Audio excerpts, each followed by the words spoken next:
not much change. Carry on the conversation. What were we talking about? We were talking about uh anime. Yes. uh, talking about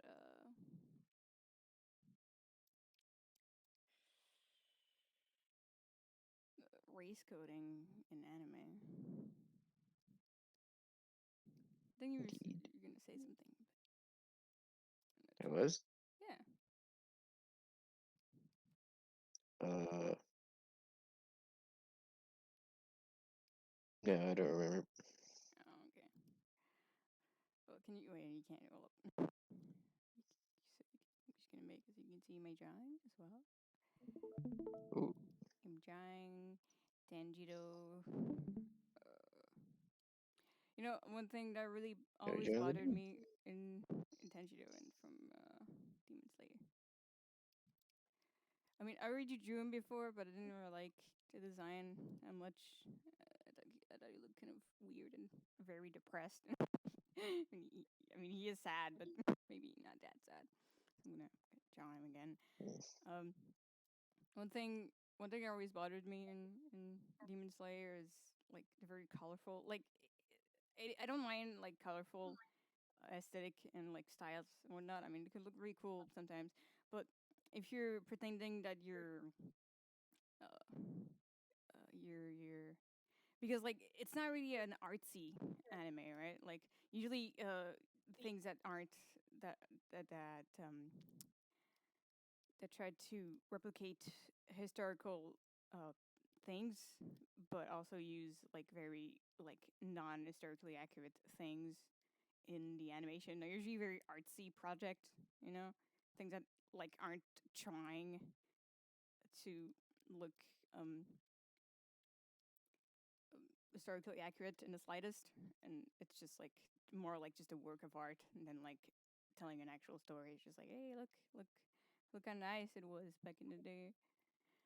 But like Demon Slayer, it is a fantasy. So it's not realistic, but like there's a lot of stuff in it that's like they do try to be like historically accurate. So it does bother me a lot when like stuff like this where it's just like it's not historically accurate. Like he's a peasant, right? He doesn't peasants didn't wear colorful clothes like this because dye is really hard and to afford. And obviously, if you're struggling already just to get food, and you're not gonna bother trying to get dyes unless it's like I don't know for your birthday or something. But like yeah, this wouldn't be your everyday clothing. Like if you had like pretty like colorful clothes. This is how it went in European countries in this era. So I can assume that's how it went for them as well. Um, yeah, if you're gonna, it would usually just be like clothes that they would wear like special occasions, stuff like that. Something you would. It's kind of like Europeans and American people who lived in the Americas, North America, like getting an orange for their birthday because it was like, oh my god, orange! It's from so far away. You shouldn't have. It costed $1,000. I don't know, but like, like this day, of course, even like poor people are gonna be wearing colorful clothes, but that's not how it was back in the day. And if you're trying to make it look artsy, then you should go all the way with the story and not just the character designs because then it feels like it's clashing, I guess, with the story because it's like on one side the designs look artsy, but the plot itself is very basic and like it doesn't like fit with each other, I guess. Mm. Also, his scar there it keeps changing every every episode. I don't know, but it keeps changing every time I search for pictures of him. So I'm always kind of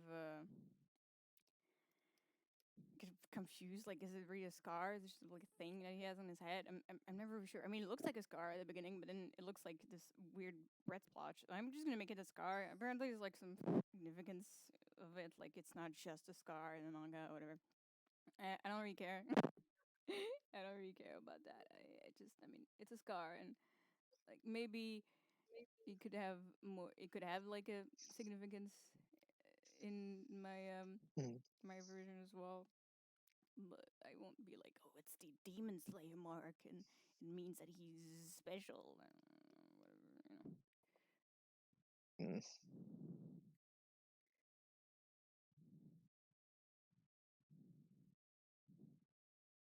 He's like 14. Yeah, he's 14. At least they didn't like draw him. At least they drew him like kind of looking his age, not completely, but kind of like he doesn't look like he's 25. He looks like a little kid.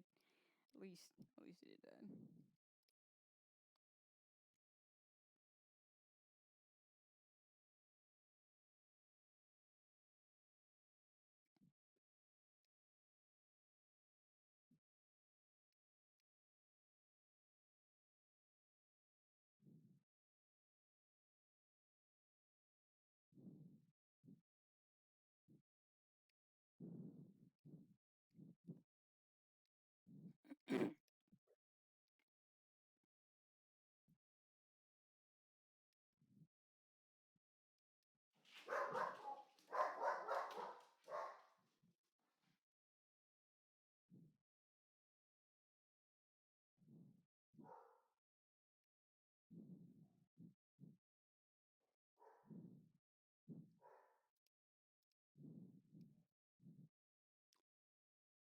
I don't know what's up with his like earrings. Was that a thing? I need to. I should check that up. Mm. He has like earrings. Like I don't know. Mm, It's like yeah. a thing. Was that a thing in feudal Japan? Oh, um,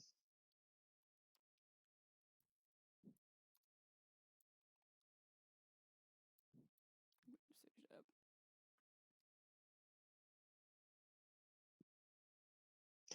earrings have remained popular for more than 7,000 years and originated in ancient Asia. Egyptians would once wear earrings to signify the fact that they were wealthy or of a higher class. However, in ancient Rome, earrings were only worn by slaves, and in ancient Greece by prostitutes. So, yes, I guess. Okay. So I was wondering if I should keep the earrings or not. All right.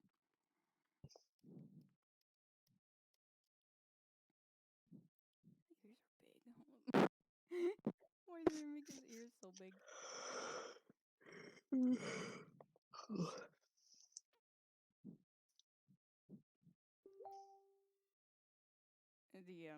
In the anime, he's like a very nice boy. But it's not. It's more just like told. You're just told that he's nice. You're never actually Hmm. like you never actually see it happen in front of you. So I do feel like I mean I don't know if I'm ever gonna write something with this, but I do feel like it should be like a thing that you actually see happen more, and it could be like the core focus of the story, like kindness and learning how to trust people and whatever the hell, because like instead of just having like haha kill demons, haha, it's not a very like it's not a very good moral. I mean, it's not a moral at all, but like Yeah.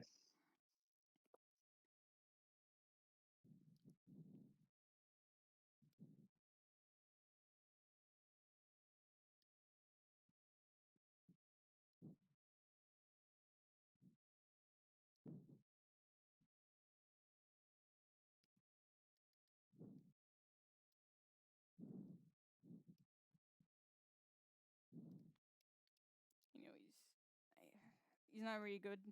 He's a good fighter, I guess. In this version, he's not a martial arts specialist or anything, but he's not Mm. he's a kid. He's 15. I'm pretty sure. I mean, at 15, could you decapitate a demon? I mean, you couldn't because demons aren't real. But like, you know, it's it's one thing in anime where they always give their protagonists very like even if they're like kids, really like special powers and abilities, and you just wonder like how am I supposed to relate to this character because you know, Yeah. which reminds me, I think the new Mulan really just really just took a lot of inspiration from anime. Just like oh, she always Mm. had the chi flowing inside of her. She was destined to be the greatest fighter of all time. You know, and she just recreated everything. That's very anime like.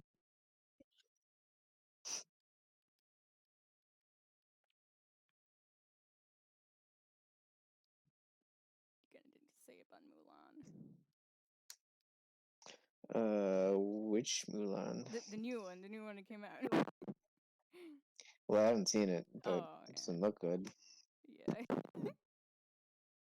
I mean, I wouldn't pay for it for one, obviously, but I don't even want to pirate it. It's not No, even worth it's not the even worth. time. I kind of want to see it, like just to know, but I don't want to waste my time either. I think like they made her like a superhero. They gave her powers. Mm, I know that much, and that's enough to make me not want to bother with it at all. yeah.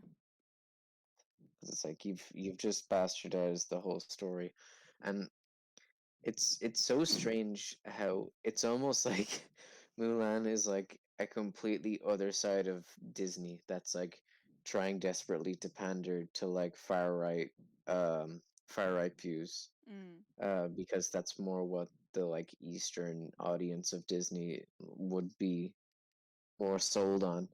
mm, Um, so like you've got the main actress who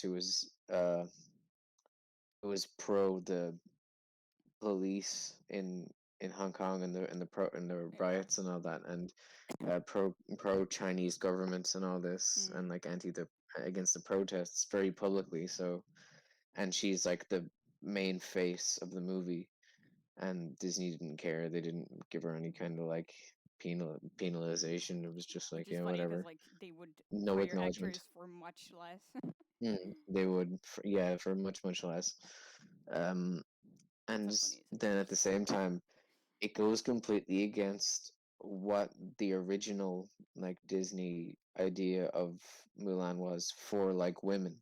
So Mm, far as like it was presenting women as being like these capable beings mm, that could like handle themselves. That was the message of the first one. yeah, But then they kind of shit on that by saying no, women can only stand out now if they have superpowers. yeah. It's like, well done.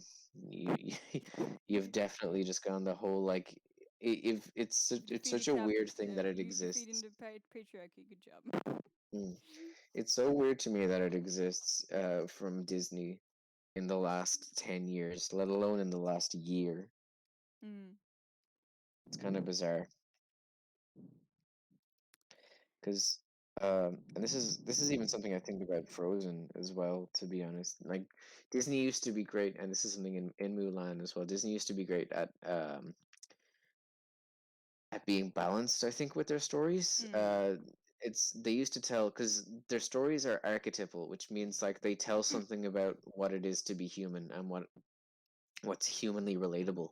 Like you talk about something like the Bible and the story of Jesus Christ. It's like even if you don't believe in it as a religion, you can completely see why and how that story was so successful mm, and was so captivating because it's archetypal.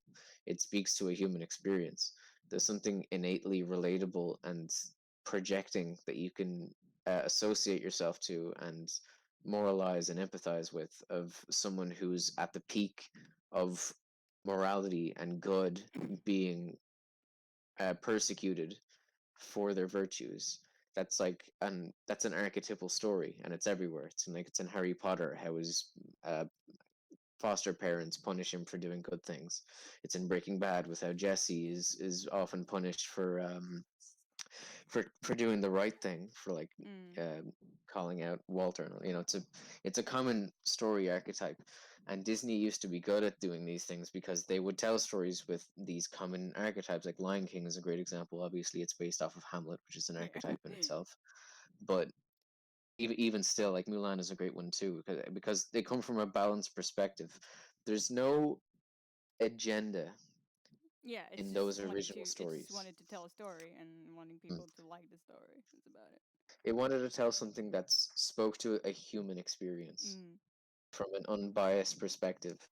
And even as far back as I think Frozen, the first Frozen movie, it's very obvious how they sacrificed the choice of telling unbiased archetypal stories for ones that were very, I say, propagandic Yeah. and agenda based. Yeah. Um, like you have, it's a very obvious shoehorning in to that movie of a whole idea of we don't need men kind of thing, Mm. instead of having it, instead of implying their independence or showing the like women characters in the story them being strong and independent and like the way they would.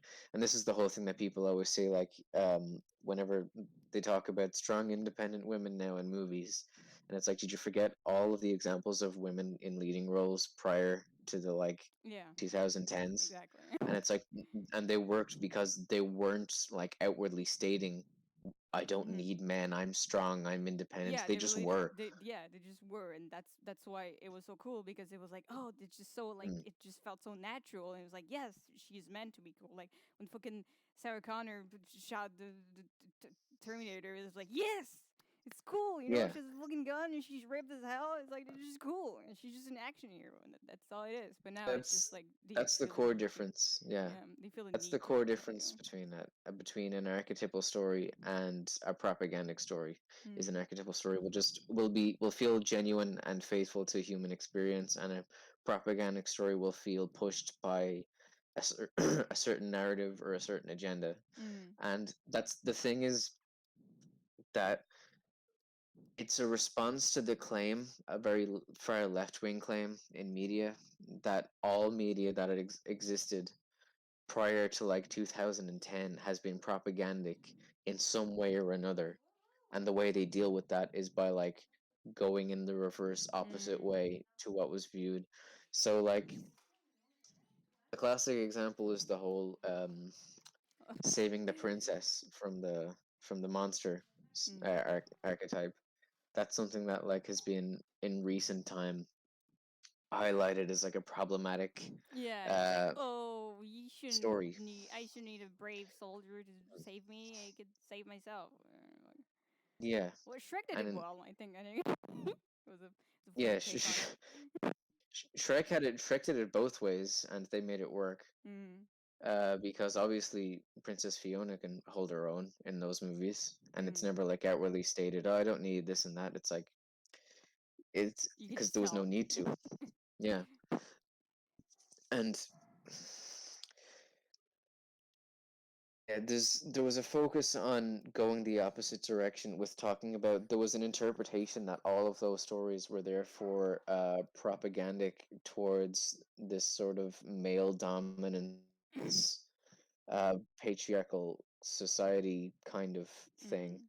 when in reality it's more humanly based than they'd like to admit, I think. Yeah. There is, and I think this goes to say for not everybody, obviously, but it goes to show for how a lot of men and women form their dynamic and their relationships.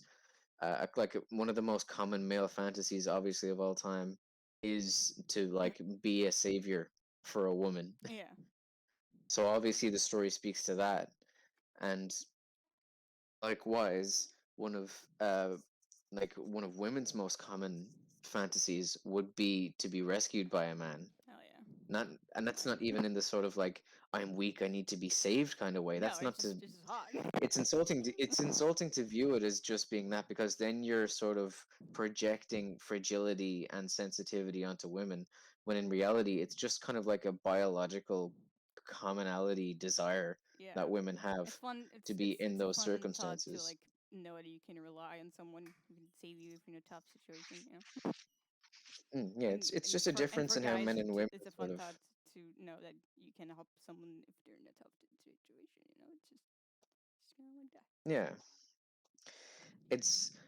And there was a talk about this too, and it was in relation to the Lion King because it was talking about the relationship between Nala and Simba Mm. when they meet again, and it's like it's putting that archetype on its head Mm. because she sees him again and he's like pathetic and he's ignoring his duties and he's useless and he's not doing anything to like save the pride and nature and where she comes from.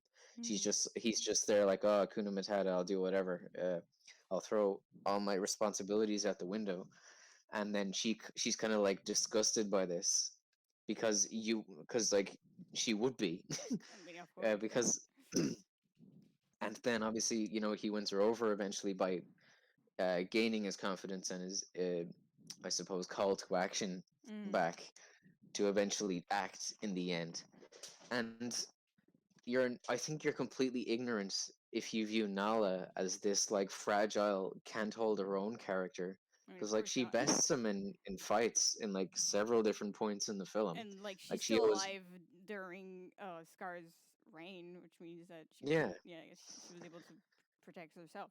So exactly. So it's naive to there's think even it's just this women are weak kind of idea that they like to view men in this sense of like having them be like saviors of some kind, like or having them take assertiveness in some fashion over or take control, I guess, over their own lives and in the lives of others. It's just an attractive yeah, trait for men to have. in the Lion King in the musical, there's a song that's not in the movie, and it's was it with Nala or was it with Simba's mom? I can't remember.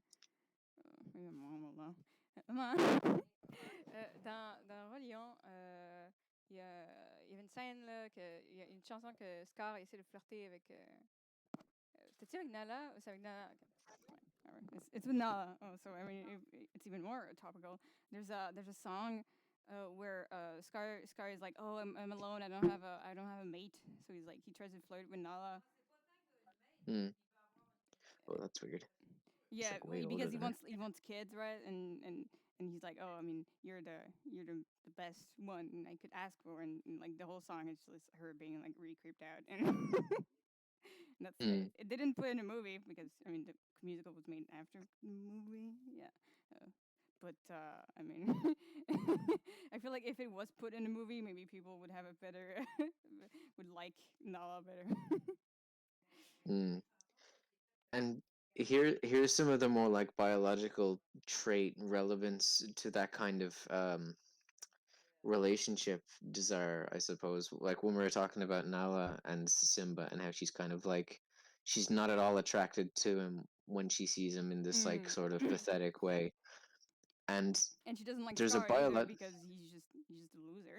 mm, And he yeah, killed someone exactly. for And power. like there's a biological association there too, because on a very like as I say biological level, Mm. women are childbearers. Yeah. So they look at it from the perspective of I don't want to deal with two children in my life, Yeah. you know? Yeah. Because obviously women are a lot more parental and by and large are a lot more focused on people rather than things Mm. in the way they prioritize and structure themselves.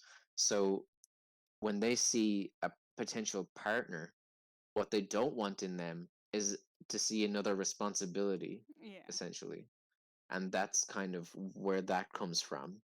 So they want to see a partner have a bit like more of an assertiveness and confidence and responsibility about himself rather than being this sort of pathetic like Cheeto dust fucking basement dwelling loser Yeah. kind of thing going on.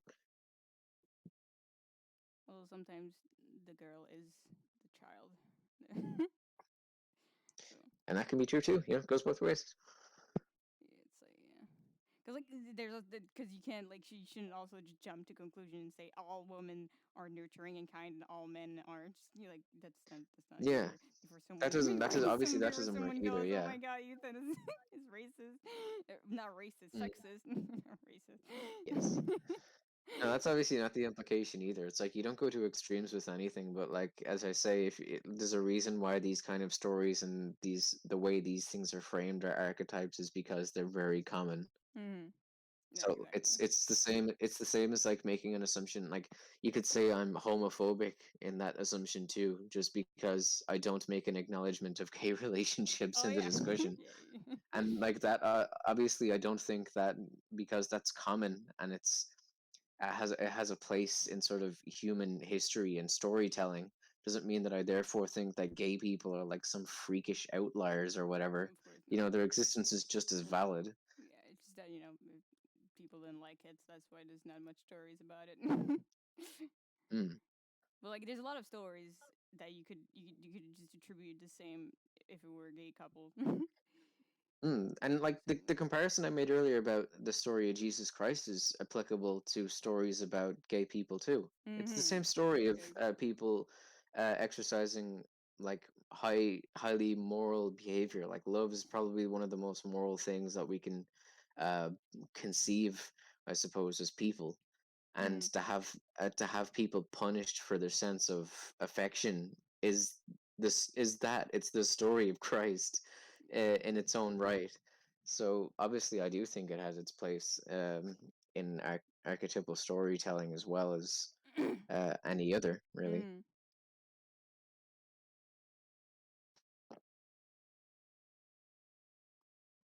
Look at that baby boy. Look at him.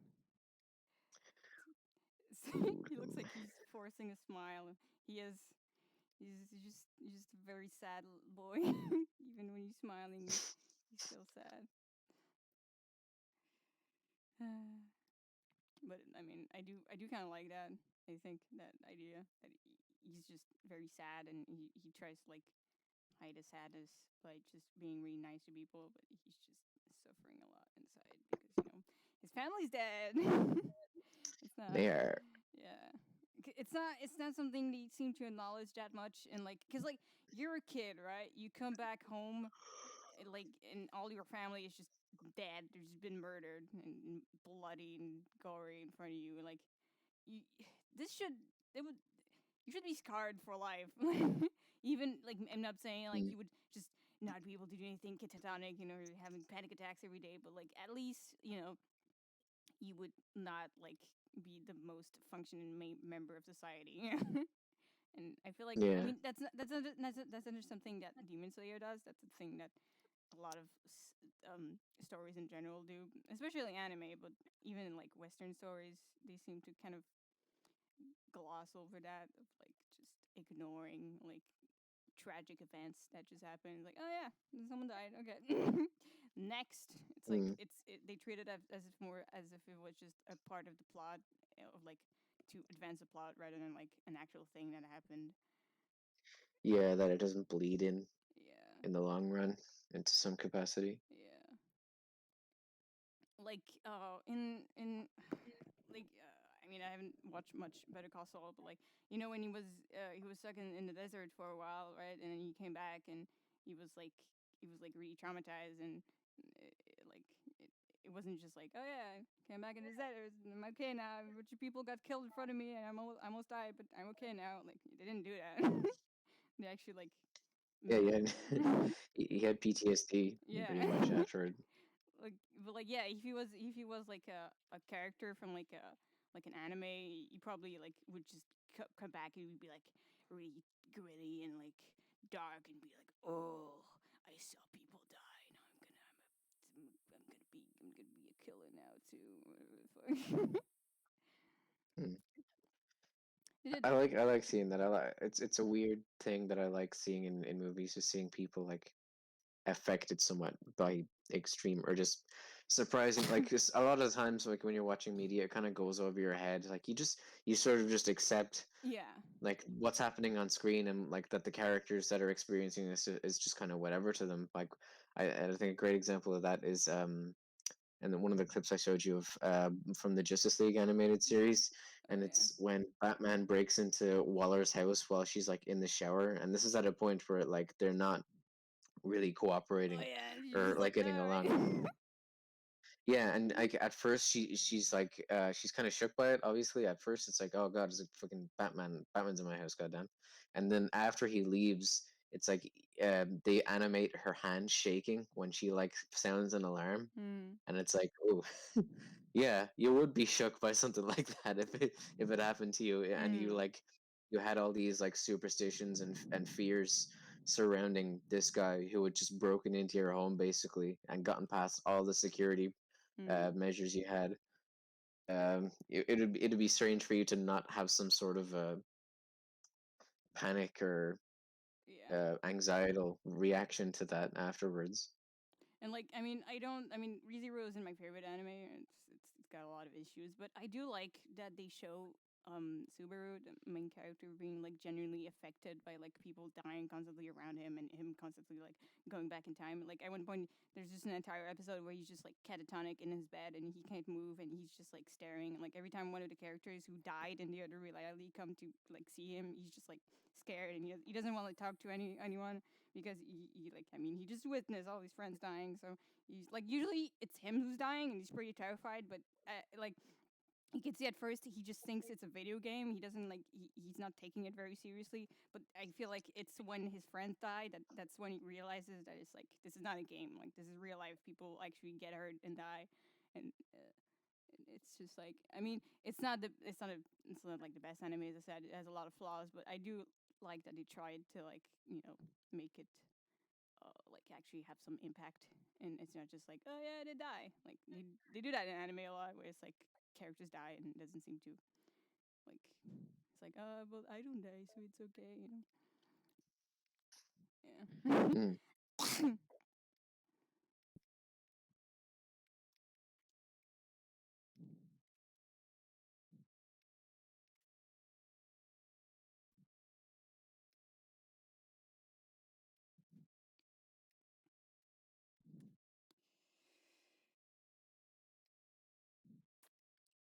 The thing in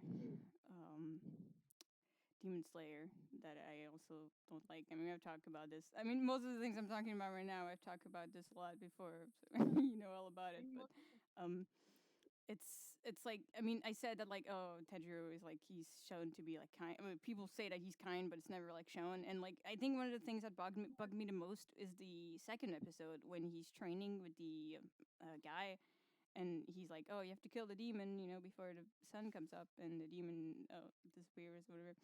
And he can't like, and so he tries to kill the demon.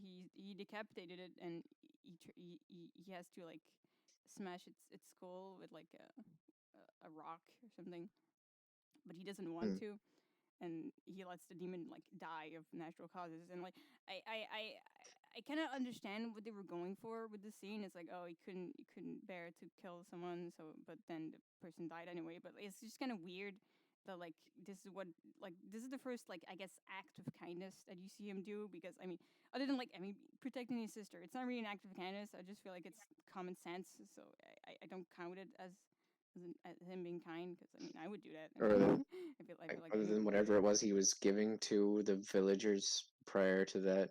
yeah, but like it was even that. I mean, it was that was mostly just like people being like, "Oh, he's so nice." Like you're not actually like really seeing him be nice. Yeah, you weren't seeing it, but did he not have something that he was there to just like to give? There was like He a thing was. in his bag, like I sticks or think he was. something. I think he was Cole. I'm not sure. Coal, that's what. Yeah, I think, or he might have just been selling that though. That might have just been like his business, I guess. Yeah. I don't know if you could really call that kindness. Yeah.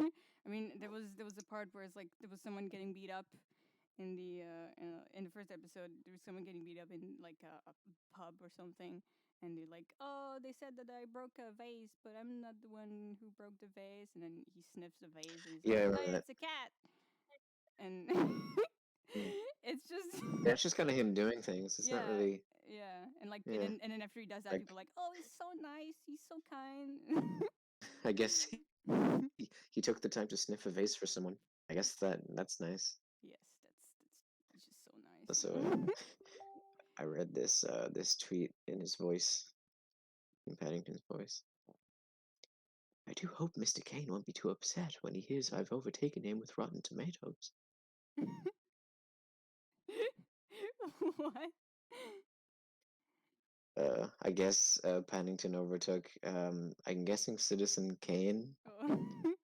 on Rotten Tomatoes. That's why. Oh hell So yeah! Paddington, I'm getting the code. On Twitter posted this, and it's just like that's exactly what I can imagine him saying. Yes, he would. He would say that. He would definitely say Yeah. that. What a great pair of movies. I wish I appreciated them more. Maybe we'll rewatch them at some point. Yeah, we really should. It's good movies. Like I usually don't say that, but like I do feel like the third one is just as good as the first one. Like Third one? the second one, not the third one. No, it's not Okay. a third one. You So there's a sad. third one? Oh my god, we gotta watch it. No, it's not the third one. Sadly. Uh, especially too. I think the second one was actually even better, which is even more surprising. I Yeah, was you're not expecting one the second to. one to be like kind of like cash grabby, a little like Yeah, I was stretchy, expecting that too, but no. It's like how do they continue the plot of the first one or whatever? But then like no, it actually is. It's pretty great. yeah. It has some really interesting set pieces and introduces a lot of really like fun characters And like the whole and thing where he's situations. in prison and he has to like cook things. You know, that was probably my favorite part. Mm. It's just really And wholesome. focusing more on specific characters. Like I think maybe the first one suffered a bit from like trying to give a little time to the family to establish them, mm. but the second one focuses more on the dad, Mm. which is a good idea, I think, because like it's He a had a bit lot of messy focus in the first when one, you're but I trying think to. everyone had a lot of focus in the first one. Yeah, because like you kind of get the idea from the first one at least that everyone else in the family is on board with Paddington, but like it feels a little unresolved with the dad. Like he comes around at the end, obviously, of the first movie, but he was the last one too, Yeah. and he is still like as a character for the most part pretty new to like the new lifestyle Mm. that was set by Paddington. So he still has the most like scope to be focused on for the story in a sequel. So I'm glad that they did mm. go that way with it. It's pretty nice. We should watch them again. Mm.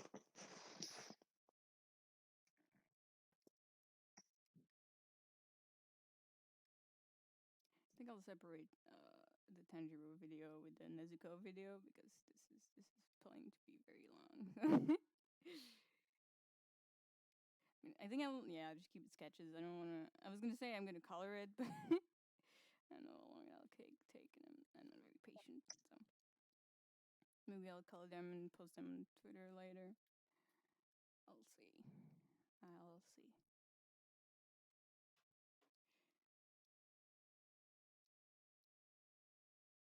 Mm. Oh, I also changed. I mean, you can't see it right now because I mean there's no colors, but I also changed his hair color because he has like ginger hair, like brown, red. I don't really know. It's kind of weird. It was like I mean all the characters have weird hair, so I mean you'd be like, oh, you shouldn't like think about it too much, but I really don't like that the characters have weird hair because with the whole this is an historical anime, so it's not really respecting that, I guess. Mm. Also, he used to have a ponytail in the beginning, and then it got cut, and he just never like got it back again, and that also really bothered me because I mean it was cute and stuff, and it's like I don't really know where they got rid of the ponytail. Maybe it's because it's like it's I don't know why. It's a good question. Why? Do you know why? Maybe. Why did they get rid of his ponytail? Why did he get short hair? Do you know? I do not. Oh, okay. That's fine. I mean, in the other designs, he had brown hair. I think I'm gonna keep that. Maybe make it a little more uh towards black.